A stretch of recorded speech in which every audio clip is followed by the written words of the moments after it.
আমাদের মধ্যে এসে উপস্থিত হওয়া সভাপতি 11 লক্ষ যুবক ঢাকা মহানগরীর উত্তরের সংগ্রামী 11 যুবক এই ব্লকের অতিরিক্ত লোকদেরকে ভিতরে আপনারা এখানে বসে সংগ্রামী সভাপতি মঞ্চে উপস্থিত সম্মানিত আমন্ত্রিত অতিথিবৃন্দ, বাংলাদেশ জামাত ইসলামী সিলেট জেলা ও সিলেট মহানগরী কর্তৃক আয়োজিত আজকের এই নির্বাচনী সমাবেশে আমিরে জামাতের সমাবেশে সম্মানিত সভাপতি,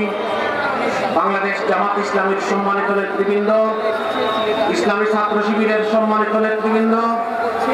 বাংলাদেশ জামাত ইসলামী মহিলা বিভাগের সম্মানিত দায়িত্বশীল নেতৃবৃন্দ, সিলেটের সর্বস্তরের মা ও বোনেরা, সম্মানিত সিলেটের ভাইয়েরা, আসসালামু আলাইকুম ওয়া রাহমাতুল্লাহি ওয়া বারাকাতুহু। আমরা যেখানে যাই দাওয়াতের জন্য গিয়ে যখন সাধারণ মানুষকে বলি এই বছর ভোটটা আপনি আল্লাহর ওয়াস্তে আল্লাহকে দিবেন, উনি সাথে সাথে বলে ফেলেন যে আমরা এই বছর মনস্থ করেছি, নিয়ত করে ফেলেছি আমরা ভোট আল্লাহকে দেব। এটা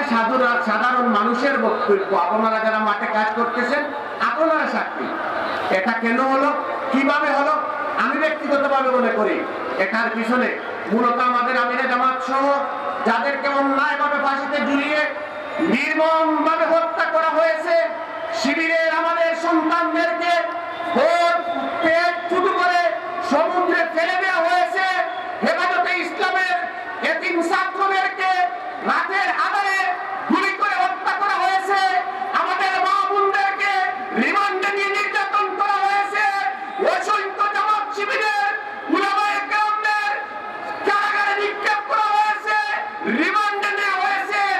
আর অনেক জুলুম নির্যাতনের শিকার এটাপি হয়েছে। তার বিনিময়ে আল্লাহ রাব্বুল আলামিন মানুষের মনের কুটায় তারিফ আল্লাহ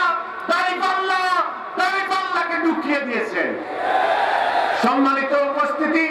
সম্মানিত সিলেটবাসী, আমরা আজকে আলিয়া মাদ্রাসার এই বিশাল সমাবেশে আপনাদের কাছে বিনীতভাবে অনুরোধ করব, 12 ফেব্রুয়ারি জাতীয় সংসদ নির্বাচন সিলেটের প্রত্যেকটি আসনেই 11 দলীয় ঐক্যজোটের প্রার্থী রয়েছে। আমরা যেখানে অবস্থান করি সেখানে 11 দলীয় জোটের প্রার্থীদেরকেই আমরা সর্বোচ্চ ত্যাগ এবং কুরবানির মাধ্যমে তাদেরকে জাতীয় সংসদে পাঠানোর জন্য আমি আপনাদের কাছে বিনীত অনুরোধ করে একটি কথাই বলবো, আওয়াজ একটি। মাইক নাই